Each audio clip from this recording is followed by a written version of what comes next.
the black hole. Sing for my soul.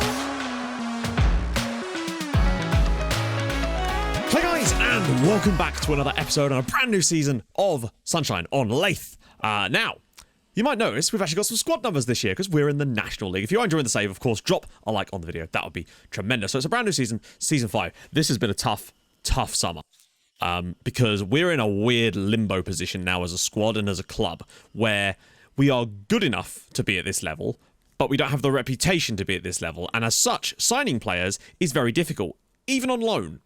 Basically, there's very few players that will even join us on loan, so that's going to be a real problem. Now, we've also had a massive clear out of the squad. More players have left than I would have maybe liked, but also some of it was just pure necessity because we just simply could not afford their wages anymore, which is a real shame. But I have brought in at least a few players. Now, there will definitely be more. There absolutely has to be more players that come in. There's no doubt about it. So we're on a bit of a bare-bones squad in certain areas, but I do believe that we have signed quality in the positions that we have signed, but we need more of it, basically. We do still have more budget, and I will be making more signings throughout the rest of August. Try to bring in some loan signings, but really, it's been very, very difficult. The players that will join us on...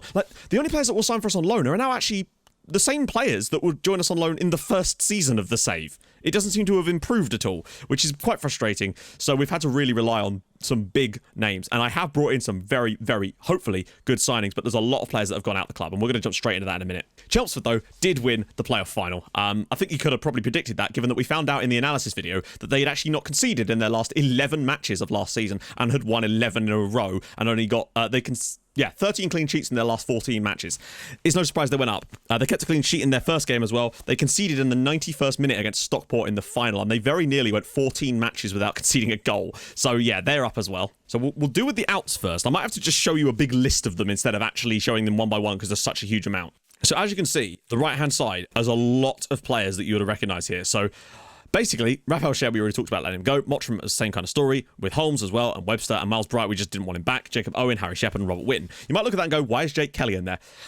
Basically, I didn't rate him much last season, and in the analysis video, we thought he was all right. So I thought, you know what, I'm going to try and get him on a new contract just for some stability. He wanted £850 a week, which was more than our board would even let us offer with clauses. £850 a week for a player that played like crap last season for the most part. On your Pedalo side. Not only that, but he also wanted like several of those other clauses, like not match highest earner. Like he wanted me to extend the coaching staff, strengthen the attack, all this other sort of nonsense. Like you're not really in a position to request those things, my friend. So those players have been released. We haven't actually sold anyone or anything else like that. So all the players I really wanted to keep have stayed. So, but knowing full well that this was going to be the case, I knew that we were going to have to bring in a lot of players, and so far we've yet to be able to do it. So the first signing is Kwame Osigwe. You remember me talking about him last year. He was at Atherton Collieries. I played 115 times for them. I wanted another centre back. And this guy became available and finally had reasonable wages. Don't know what changed. I think it's the fact that he was, I don't know, just time had gone past. He was on a rolling month-to-month contract with his club. And finally, we were able to put a sensible bid in for him. We had to pay a little bit of compensation, even if we paid the annoying sort of fee, which is a bit frustrating. Even if we made an offer of zero, it still made us pay some compensation, which was frustrating, but he signed on £250 a week. This guy wanted nearly £700 when we tried to sign him last summer, so things have changed there. But he's pacey, he's tall, he's got decent heading marking, tackling isn't fantastic, some of the mentals aren't fantastic either, but I just wanted more strength in that centre-back area, basically. Loads of new contracts for a lot of the remaining players as well. That's what I would say. I have given most of the players that are still here have had extensions through to 2025, so we're definitely looking a bit better on that side of things. You likes of Ruben Lau, Putman Kitely, Curtis Thomas, not Jake Watson. Yeah, I'm curious to see how his season goes before we make a decision about Luke O'Reilly. You know the type. My hat's actually coming off my head. And then on the same day as that, in came Jacob Wakeling. Now, this is a signing I am very, very pleased with. I wasn't even thinking about getting a striker this summer. I wasn't. But then this guy came available from Stalybridge Celtic. He's got 21 goals in 60 games for Stalybridge.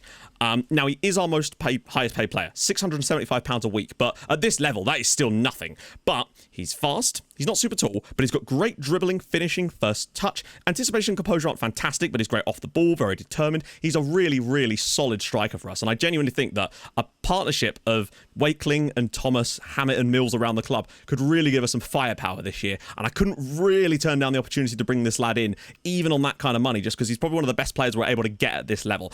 Next up is Rocco Adobati, who is an Italian defensive midfielder. We've got our first Italian at the club, and he's called Rocco. I mean, we're going to need nicknames for some of these guys, and this guy, yes, he is very, very nice for those kind of things. So he's joined us on a free from Sheffield United. The Sheffield United actually released two guys. I went for the other one to play as our right-sided winger because he had the perfect stuff, but he ended up joining Chorley instead on less money in a lower division, because that's the problems we're kind of having right now. So this guy's not spectacular, but he is only 19, not on huge money. I think he'll do a solid job as a ball-winning midfielder for us this year. Okay tackling, marking, some decent physical attributes as well.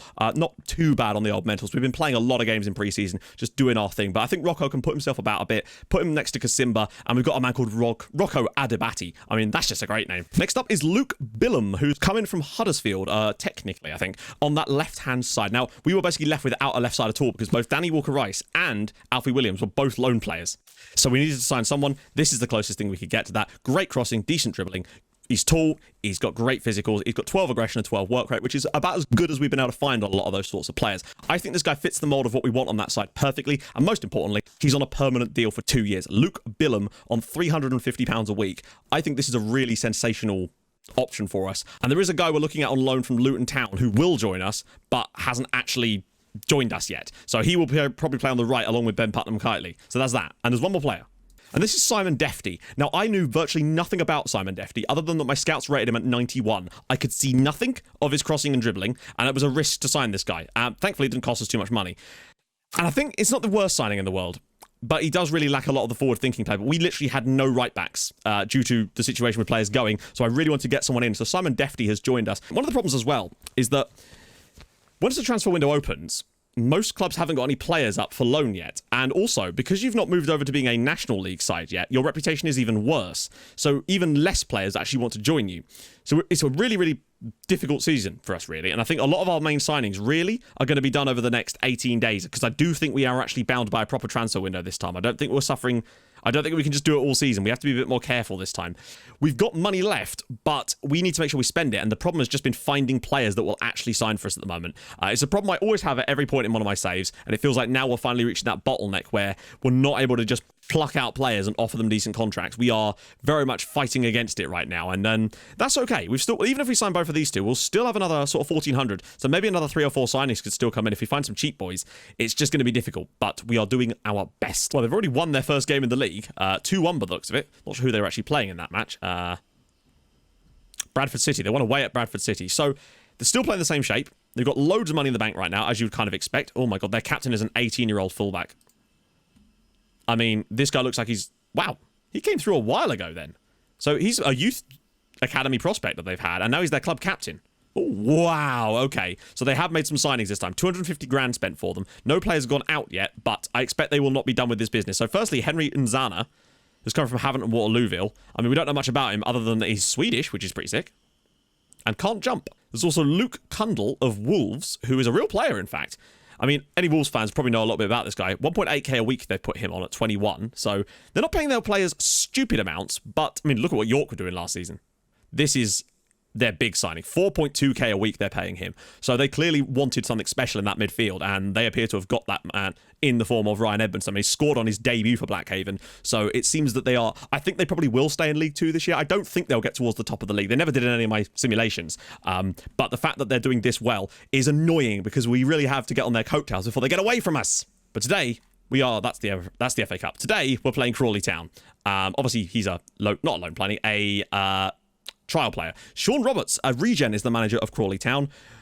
Now, there's a lot more relegation spots this year, so we've got to just try our hardest to not get relegated this year. That's my real plan. But I honestly think we can do a bit more than that if things go to plan.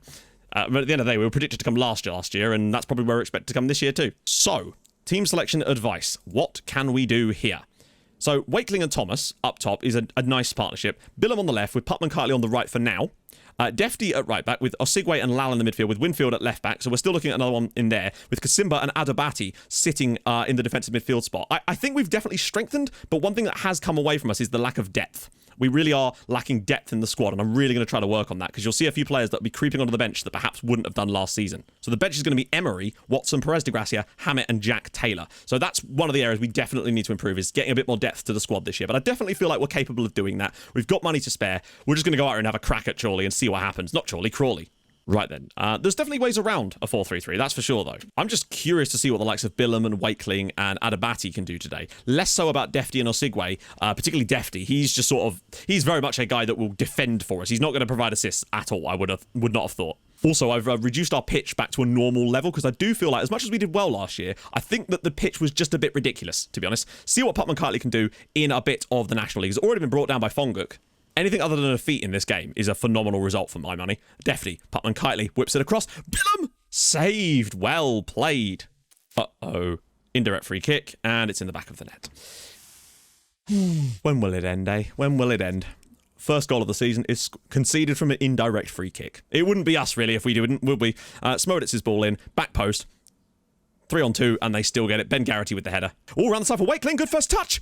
And a good strike again, but another chance created. Not a great effort, though. He's found Billum. I want to see what Billum can do. I feel like he's got that Putman Kiteley-esque energy. He's into the box. Can he square it? Wakeling is in there, and we score our first goal in the National League. Luke Billum and Jacob Wakeling combine to score our first goal in the 5th tier of English football. That was just excellent. That's the kind of work rate I really want out of a winger like that. Admittedly, we want the defensive job as well, but he really, really did just stretch the Crawley backline. This extra touch to go closer and whip that across. Lovely finish from Jacob Wakeling. 20 minutes into his his full debut for the club, and he's equalised for it. Brilliant news. They are winning a lot of those aerial battles against our fullbacks, unfortunately. And oh god, Robertson's through. And a good save. Wakeling. That added pace really is kind of cool to have. And Thomas!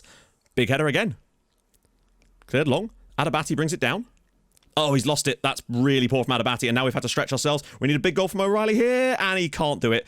Bad play from Adabati. Lost the ball. Sammy Smoditz has created another chance for Crawley, and they've taken it. We're sort of going punch for punch with them at the moment. And I feel like if we keep trying to just have an all-out brawl against Crawley, then we will end up losing. It's poor from Adabati. I was just praising him, but once they get the ball out wide, that 4-3-3 really is deadly. It gets the ball nice and close to the goalkeeper. Slips it past him. Frustrating. Putman Kiteley down the side for Thomas, though. That's better. Thomas is going to get to the box here. Oh, he might get the shot away as well. Wakeling! Oh, it's not the best ball. Winfield. Might even shoot himself, and it's just whistled past. And nobody's going to be able to mark him because they've got out position. Billam's going to go all the way through. One more touch to set himself. And he's just dragged the shot slightly wide of the post. That was a chance. Because at half-time, we're doing all right here, to be honest. I think we're a bit unlucky to maybe be behind. We really are going to try to exploit the flanks in the second half. Get those ball down those wide areas because they've got no width. Also worth noting, only 8 fouls committed so far, which is not bad by our standards. Smoditz. Get your blocks in. Well played. Both of you get out to him. Oh, they both missed it. But they've won it back. Here we go. Thomas with the flick down, and Fonguk has fouled him. This could be a red. It's not going to be a red. If that was us, it was a red, probably. Smoditz, please not another indirect free kick goal. Oh. Yeah, I'm going to try to up the tempo a little bit, just to try to break them down a little bit faster.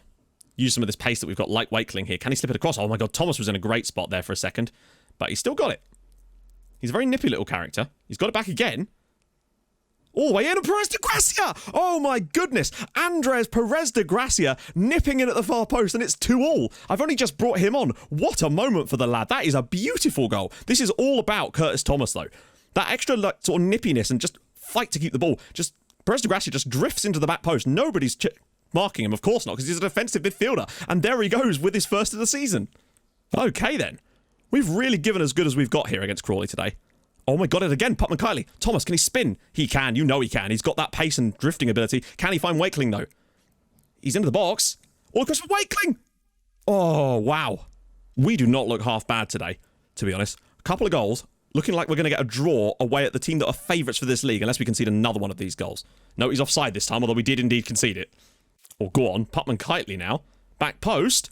Cleared away. We've still got the pressure on them, though. Here's Defty. Whips it out for Putman Kiteley again. Can he find a cross? He's going to shoot himself. Oh my goodness, it just trickles past and just ticks the post on the way through. Yeah, it looks like it's going to be a 2-2 draw, but a 2-2 draw away at Crawley is a very, very strong result for our first game up in this level.